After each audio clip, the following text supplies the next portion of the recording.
Bienvenidos al repaso de la lección de Escuela Sabática para el sábado 24 de septiembre del 2022, titulada Cristo en el crisol. El versículo para memorizar lo encontramos en el libro de Mateo capítulo 27, versículo 46, que dice lo siguiente: Cerca de la hora novena, Jesús clamó a gran voz, diciendo: Elí, Elí, lama sabactani. Esto es: Dios mío, ¿por qué me has desamparado? Esta lección está basada en los libros de Lucas capítulo 2 versículo 7, versículo 22 y 24, Mateo capítulo 2 versículo del 1 al 18, Juan capítulo 8 versículos 58 y 59 y Lucas capítulo 22, 41 y 44. Introducción. El hecho más extraordinario de la religión bíblica es que nosotros generamos el pecado y el sufrimiento, pero nuestro Dios cargó con ellos. No hay ninguna otra divinidad en las religiones del mundo que se haya dignado a hacer ese sacrificio. Por eso, el cristianismo bíblico se lo llama la religión del amor y la gracia, desde la creación hasta la salvación.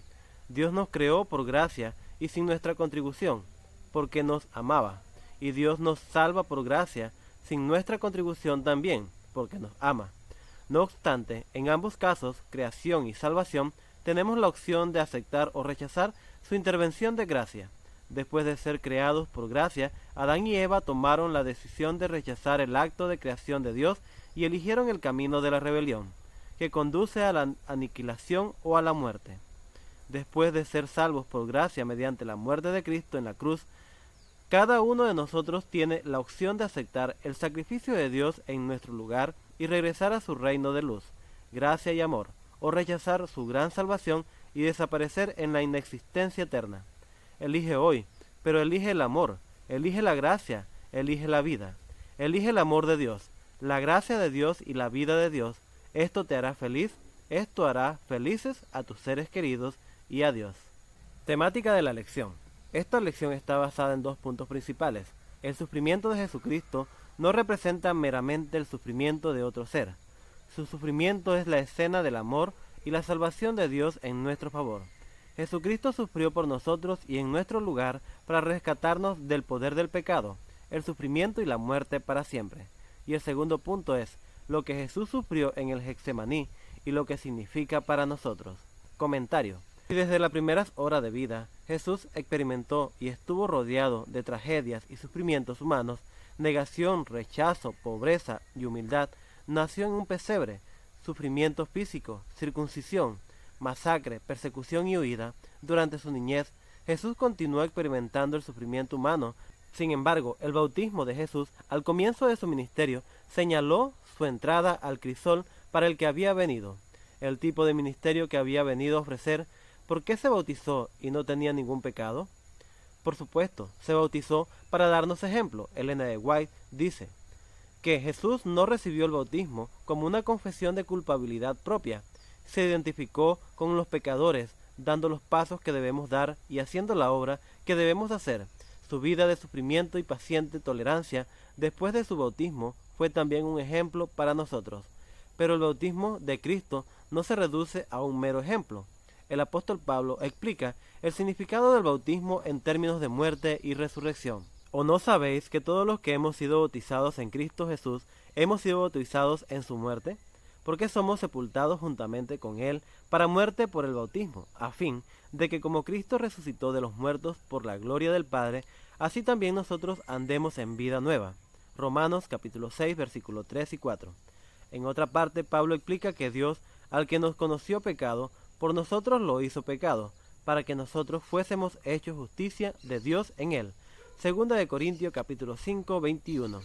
Jesús vino al mundo para cargar con nuestro pecado y morir en nuestro lugar, para que nosotros en cambio pudiésemos tomar sobre nosotros su justicia.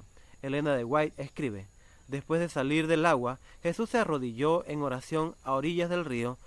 Se estaba abriendo ante él una era nueva e importante.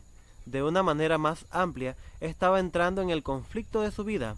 Aunque era el príncipe de paz, su venida iba a ser como el acto de desenvainar una espada.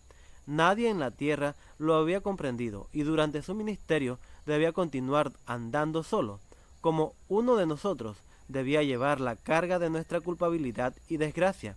El ser sin pecado debía sentir la vergüenza del pecado, debía hollar solo la senda, debía llevar solo la carga sobre el que había dispuesto su gloria y aceptado la debilidad de la humanidad, debía descansar la redención del mundo. Este intercambio pudo verse figurativamente en el bautismo. Cuando Jesús se bautizó, no lo hizo para su salvación, sino que anunció que había venido a tomar nuestros pecados sobre sí mismo y morir en nuestro lugar. Cuando nos bautizamos, morimos a nuestros propios pecados.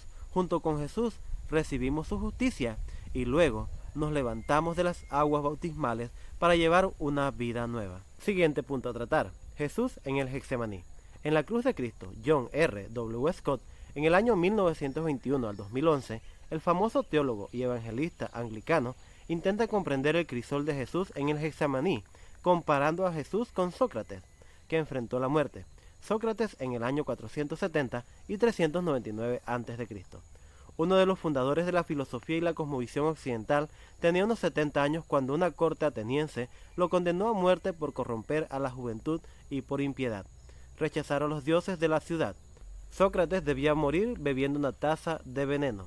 Aunque Sócrates podía escapar del juicio y la condena, optó por permanecer en la ciudad y enfrentar la muerte. En el lugar de la ejecución, Sócrates estaba rodeado de los discípulos que lo apoyaban y que lloraban por su maestro. Cuando se le entregó la copa con el veneno, el padre del pensamiento occidental la tomó con toda alegría y confianza. La bebió valientemente hasta el fondo. Al contrario, Jesucristo pasó sus últimas horas en el huerto del Getsemaní, cuando pidió a sus discípulos que se quedaran y velaran con él porque su alma estaba muy triste hasta la muerte. Marcos capítulo 14, 34. Se durmieron. De hecho, uno de sus discípulos lo vendió por dinero, y los demás huyeron del huerto cuando la multitud llegó para arrestar a Jesús. Marcos capítulo 14, versículos 10, 11 y 50. Pero Jesús, a diferencia de Sócrates, agonizaba por la copa que debía beber hasta el final. Lejos de describir que Jesús tomaba la copa con alegría y valentía, el evangelista Lucas señala que su sudor era como grandes gotas de sangre que caían hasta la tierra. Decía mientras oraba: Padre, si quieres pasa de mí esta copa. Lucas capítulo 22, versículo 42. Jesús, que es el Dios encarnado, ¿puede ser realmente el Salvador del mundo si tiene tanto miedo de esa copa y de la muerte? ¿Por qué parece más débil que Sócrates? Scott se plantea algunas preguntas similares y luego sugiere una respuesta. ¿Qué es esa copa? ¿Será el sufrimiento físico al que teme, la tortura de los azotes y la cruz? ¿Se sumará tal vez a la angustia mental de la traición y la negación y la deserción de sus amigos, como también la burla y el injurio de sus enemigos? Jamás pude aceptar que la copa a la cual temía Jesús fuera alguna de esas cosas, a pesar de que eran realmente graves, como tampoco todas ellas juntas. Su valor físico y moral resultó invencible durante todo su ministerio público. Me resulta ridículo suponer que ahora les tenía miedo al dolor, los insultos y la muerte. Sócrates, en la celda de la cárcel de Atenas, según el relato de Platón, tomó una copa de cicuta, sin temblar y sin cambio de color o de expresión. Levantó la copa de sus labios y con alegría y serenidad bebió hasta la última gota. Cuando sus amigos se echaron a llorar, les reconvino por su comportamiento absurdo y los instó a mantener la calma y tener valor. Murió sin temor alguno, sin pena ni protesta. ¿Fue Sócrates más valiente que Jesús? ¿O es que sus copas estaban llenas de venenos diferentes? Scott concluye que la copa que bebía Jesús era alguna otra cosa. No simbolizaba el dolor físico de ser azotado y crucificado, ni la aflicción mental de ser despreciado y rechazado, incluso por su propio pueblo.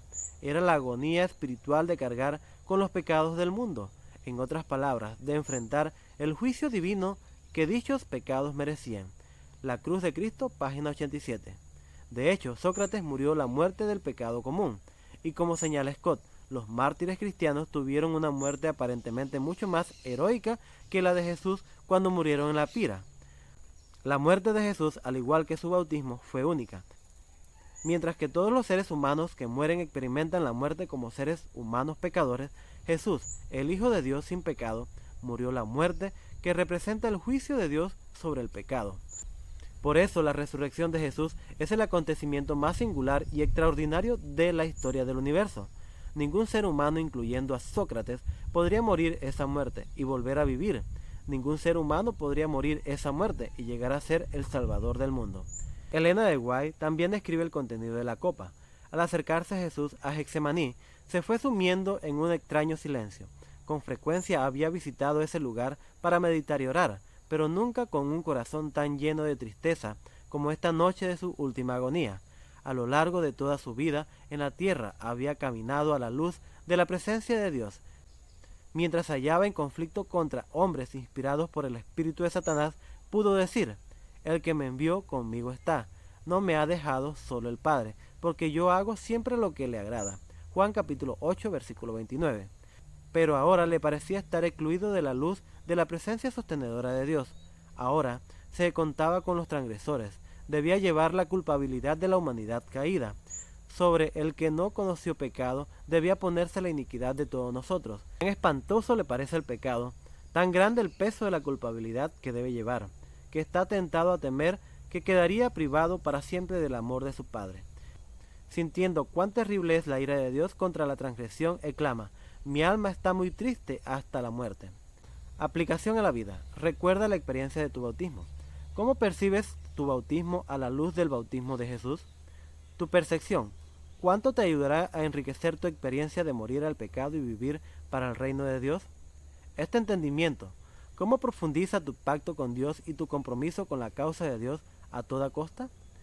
La sección de sábado de tarde en la lección de esta semana ofrece una explicación asombrosamente hermosa de por qué Dios creó el universo y a los seres inteligentes, aunque sabía que el mar surgiría de su creación.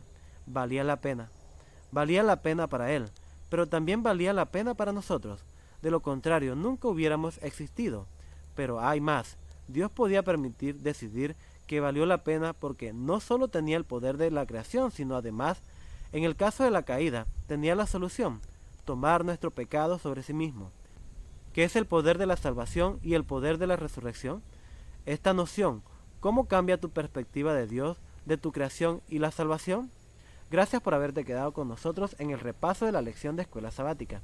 Te invitamos a que te suscribas a nuestro canal, danos un like y comparte el enlace con tus amigos y hermanos. Que el Señor te bendiga.